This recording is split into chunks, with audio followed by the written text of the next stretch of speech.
परम पूज्य श्रद्धेय बीबी चौहान गुरु जी के चरणों में सत सत नमन और आप सभी साधकों को मेरा सादर प्रणाम।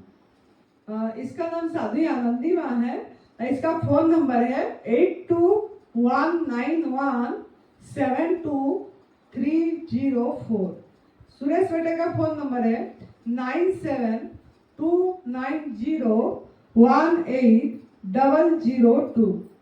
तो हमारे पास एक साधिका आए हैं और जो दिव्याशीष परम सुख आश्रम सुंदर नगर मंडी डिस्ट्रिक्ट में। तो इनका अनुभव सुनना है कि इन्होंने जो एडवांस न्यू डाइट सिस्टम अपनाए और तप सेवा सुमिरन को अपनाए, तप करे, सेवा करे, सिमिरन करे, तो इनको क्या लाभ मिला, क्या मतलब क्या क्या परिवर्तन आया उनका मुख से, उनका क्या बीमारी थी, कैसे यहाँ का पता लगा और उनका मोबाइल नंबर, सब कुछ उन्होंने खुद अपने मुख से बताएंगे। तो बताओ बेटा।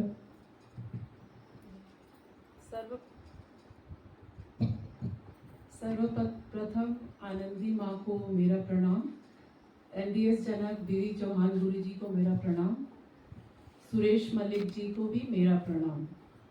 मेरा नाम मधु है, मैं दिल्ली से हूँ। मेरा मोबाइल नंबर 9971381977 9971381977।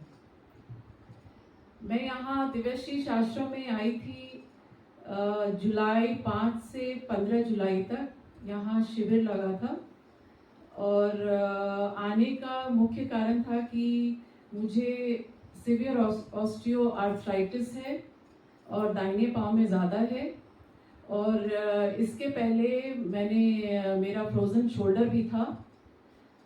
पहले मैं ये बता दूं कि एनडीएस के बारे में, जो अब ANDS हम बोलते हैं, एडवांस न्यू डाइट सिस्टम, उसके बारे में मैं कोरोना काल से ढूंढ रही थी और ढूंढते हुए चौहान गुरुजी के बारे में पता चला और उनके कुछ वीडियोस देखे।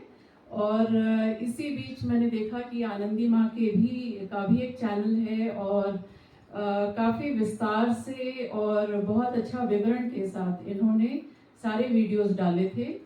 तो उसको देखने के बाद मेरा मन हुआ कि मैं घर पे पहले आजमाऊं, क्योंकि जब तक आदमी कुछ करता नहीं उसे ये समझ में नहीं आती कि वाकई में ये काम करता है या नहीं, क्योंकि हम बहुत यूज्ड टू हो गए हैं एलोपैथी के, ये दवा ले लो, वो दवा ले लो।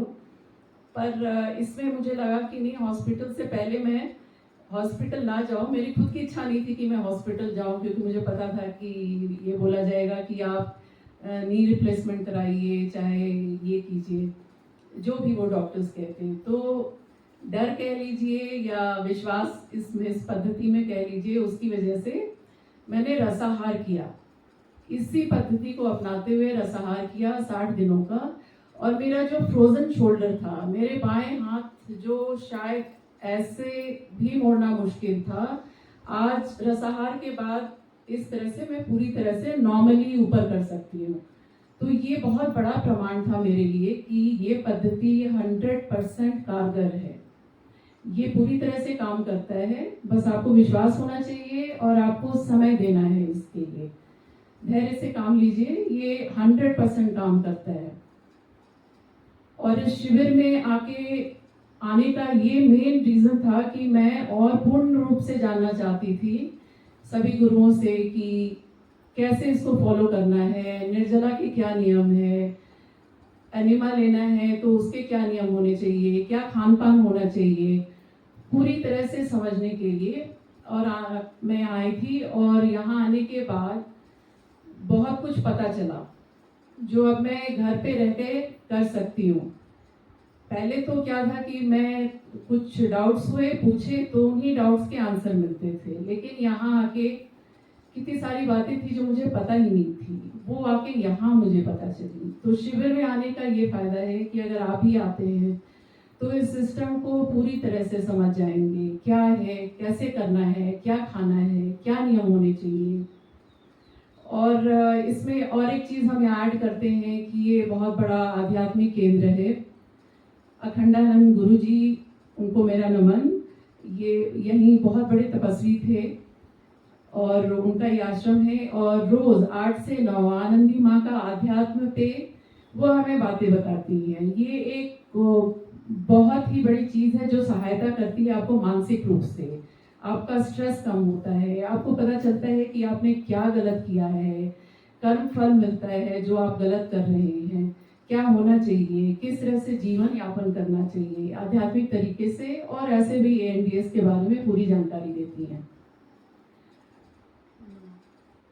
और इस सिस्टम में एडवांस न्यू डाइट सिस्टम में, हम एडवांस इसलिए बोल रहे हैं, पहले इसे न्यू डाइट सिस्टम का नाम था, पर अब एडवांस न्यू डाइट सिस्टम हम बोल रहे हैं क्योंकि इसमें 5, यहाँ इस एएनडीएस में सिस्टम में 5 चीजें बिल्कुल वर्जित हैं: नमक, चीनी, मैदा, शहद, नॉनवेज और दूध और दूध से बनी चीजें।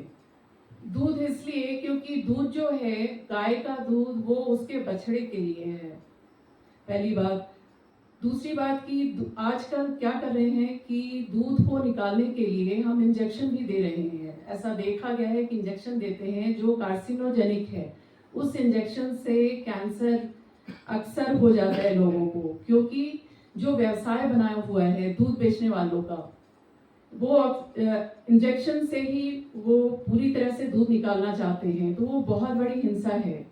दूसरी बात कि बछड़े को दूध नहीं पीने दिया जाता, उसका दूध हम इंसान पी रहे हैं, वो भी एक बहुत बड़ी हिंसा है। इस हिंसा का कर्म फल उन सभी लोगों तक पहुंच रहा है जो इसका उपयोग कर रहे हैं। जो भी उपयोग करेंगे उस हिंसा के आप भागीदार बनेंगे, तो उस कर्म फल का ये है नतीजा कि हमें भी बीमारियां हो रही हैं और हमें भोगना पड़ता है, हमें दौड़ना पड़ता है बहुत जगह, हम परेशान हो जाते हैं, परिवार बहुत परेशान हो जाता है। तो आप दूध और दूध से बनी चीजें, मेरा अनुरोध है कि आप छोड़ दीजिए। और यहाँ पे हमें एक डॉक्यूमेंट्री दिखाई गई थी, माँ का दूध। उस डॉक्यूमेंट्री को देखने के बाद मैं तो बिल्कुल डर गई, क्योंकि जितनी हिंसा दिखाई गई है, जो आज चल रहा है, उस डॉक्यूमेंट्री में पूरी तरह से दिखाया गया है कि कैसे कृत्रिम तरीके से एक गाय को ना जाने कितनी बार प्रेग्नेंट किया जाता है, उस बेचारी का क्या हाल होता होगा, और बहुत गलत तरीके से होता है, बहुत ही गलत तरीके से।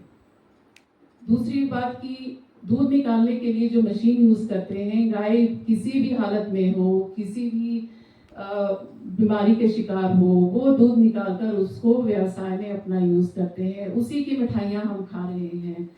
वही दूध हमारे घर में पैकेट बंद आ रहा है। पैकेट बंद दूध तो वैसे भी मेरा अनुरोध है कि आप छोड़ दीजिए, न जाने क्या क्या मिलावट होगी उसमें। तो हम उस हिंसा के भागीदार बन रहे हैं, और उस डॉक्यूमेंट्री को देखने के बाद मेरा मन बहुत दुखी हुआ है, बहुत ज़्यादा दुखी। मैं कोशिश करूंगी कि सभी लोगों को बता सकूं घर जाकर कि ये क्या चल रहा है। हमें पता नहीं था, हम बस जानते थे कि हाँ इंजेक्शन दिया जाता है, बछड़े को नहीं पीने दिया जाता। पर उस डॉक्यूमेंट्री को देखने के बाद आपकी आंखें खुल जाएंगी। उस डॉक्यूमेंट्री का नाम है माँ का दूध। आप ज़रूर देखें इस डॉक्यूमेंट्री को, आपकी आंखें खुल जाएंगी कि हम किस तरह का दूध पी रहे हैं आजकल और क्या मिल रहा है, कितनी हिंसा हो रही है इस धरती पे। मांस तो हमें खाना ही नहीं चाहिए, किसी भी जानवर का मांस, क्योंकि वो हमारे शरीर के लिए नहीं है। हमारी आंतें ऐसी बनी ही नहीं है कि हम उसको पचा सके। वो हाईली एसिडिक है, वो इतना एसिडिक बना देगा कि ना जाने कितनी बीमारियां आपके शरीर में घर कर लेंगी, आपको समझ में नहीं आएगा। आप चाहे बोले कि हम एक बार खा रहे हैं, चाहे महीने में एक बार है, उससे फर्क नहीं पड़ता। आपने शरीर में डाला, वो आपके शरीर के लिए बेहद हानिकारक, या बोले कि खतरनाक, बहुत ही खतरनाक है। नमक बिल्कुल अच्छा नहीं होता। नमक ये मुझे पता चला यहाँ आके, इस शिविर में मैं लगभग मेरे 21-22 दिन हो गए हैं, मैंने नमक नहीं लिया। मेरे टखने में स्वेलिंग रहती थी, दूसरे ही दिन मेरी स्वेलिंग चली गई नमक ना लेने की वजह से। और नमक ना लेने की वजह से और एक फायदा हुआ कि हमें प्यास नहीं लगती। हम न जाने कितने 1-2 बोतल तो पानी पी ही लेते हैं घर में, जब हम खाना खाते हैं नमक की वजह से भी हम पानी पीते रहते हैं, उससे किडनी पर लोड बढ़ता है, किडनी को फिर नुकसान होने लगता है, हम वो भी नहीं समझ पाते। एक तो नमक, सोडियम क्लोराइड है जो सोडियम ब्रेक नहीं हो पाता, तो नेचुरल सोडियम जो फल फूल में है, पत्तेदार सब्जियां में है, वो सोडियम काफ़ी है आपके लिए। पालक साग में है सोडियम, और भी सब्जियों में है, पपीता में है, कोकोनट वाटर में है, आप इसका इस्तेमाल कीजिए और नमक आपको उससे मिल जाएगा, अलग से नमक लेने की ज़रूरत नहीं पड़ेगी। और नमक वैसे भी आप ना ले तो आप भूल ही जाएंगे कि नमक नहीं लिया है। ब्रेन को कुछ नहीं होने वाला और ना ही हार्ट को कुछ होने वाला, मैं तंदुरुस्त हूँ, ना मुझे कुछ हुआ नहीं है सॉल्टलेस रहने पर। और शहद भी बहुत सारी मधुमक्खियों को मारकर और शहद हम निकालते हैं, हिंसा होती है, हम उनकी जान लेते हैं, उनका खाना भी ले लेते हैं, ये भी एक बहुत बड़ी हिंसा है। तो जो भी खा रहे हैं, हर एक इंसान जो उसको खा रहा है वो उस हिंसा का भागीदार बन रहा है, फिर हम उसका कम फल फिर हमें मिल रहा है। तो हम अपने धर्म में भी मानते हैं कि जो हम कर्म कर रहे हैं वैसा हमें फल मिलेगा। तो ये छोटी छोटी बातें हैं जो ध्यान रखने की हैं। और जो यहाँ मेरी आंखें खुली, यहाँ के आनंदी माँ ने बताया कि इन सारी बातों के बारे में, तब मुझे लगा कि नहीं, ये बिल्कुल सही नहीं है और इनके बिना जीवन बहुत अच्छा व्यतीत कर पाएंगे और बहुत ही स्वस्थ व्यतीत कर पाएंगे। और यहाँ की फैसिलिटीज़ के बारे में भी मैं बताना चाहूँगी कि जिस रूम में मैं रहती हूँ, मैं आपको ये बताऊँ कि ये 5 स्टार, मेरे अनुसार ये 5 स्टार की तरह एक रूम है। सारी फैसिलिटीज़ हैं जो आप घर में पाते हैं वो यहाँ पाएंगे, किसी चीज़ की कमी नहीं है, सब बहुत ही अच्छा है, किसी तरह की कोई कठिनाई नहीं है। आप आइए, शिविर अटेंड कीजिए। अगला शिविर है अक्टूबर में और डेट्स अनाउंस हो गए हैं, जो कि इस ANDS 3 अक्टूबर से 12 अक्टूबर तक है। और ANDS के जनक बीवी चौहान गुरुजी वो खुद स्वयं रहेंगे यहाँ पे उपस्थित, आनंदी माँ रहेंगी और भी बहुत सारे मोटिवेशनल स्पीकर्स रहेंगे जो अपने अपने स्थान पे बहुत ही अच्छे माने जाते हैं। प्रदीप शाह जी भी हैं, नरहरि पांड्या जी भी आएंगे। तो ये आपके लिए सुनहरा मौका है, आप प्लीज़ आइए और देखिए शिविर में क्या होता है, सब समझिए, सीखिए। जिस तरह से हमें यहाँ लाभ ही मिला तो आपको भी अवश्य ही मिलेगा। और बाहर की तो बात क्या करें, बाहर बहुत खूबसूरत है, हिमाचल में है, पहाड़ों पे हम हैं, 100% क्लीन एयर जिसकी हम कामना करते हैं कि काश मिल जाए शहरों में, वो तो यहाँ हम रोज सांस ले रहे हैं। मतलब जो शहरों में रहते हैं उनको पता है कि वो कितनी डीप ब्रीदिंग करते हैं, उनको लगता है ऑक्सीजन की कमी है। यहाँ आप आइए, आपको लगेगा कि बस ऑक्सीजन ही ऑक्सीजन है, और क्या चाहिए। खूबसूरत है, चिड़ियों की आवाज़ आएगी, पक्षियों की आवाज़ आएगी, जो शहरों में हम भूल गए हैं कि कैसे उनकी चहचहाहट होती है। तो यहाँ बहुत ही खूबसूरत जगह है, व्यवस्था है, पूरी व्यवस्था है। और सुरेश मलिक जी जो यहाँ पे अपनी पूरी तरह से सेवा देते हैं, संचालन भी करते हैं आश्रम का, दिन रात मैं देखती हूँ कि पूरे दिन सेवा में व्यस्त रहते हैं।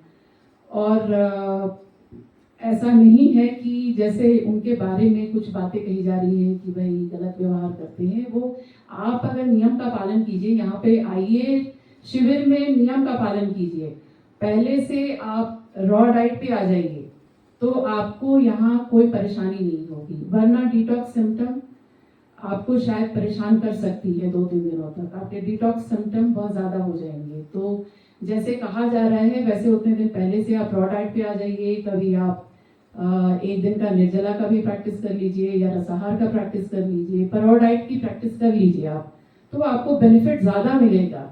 वरना आप अपने डिटॉक्स सिम्टम में ही फंस के रह जाएंगे और आप शिविर में क्या क्लासेस हो रही हैं उसको आप ढंग से समझ नहीं पाएंगे। तो आप क्लास में उपस्थित रहकर सभी गुरुओं की बातें सुन सकते हैं, अच्छी तरह से समझ सकते हैं।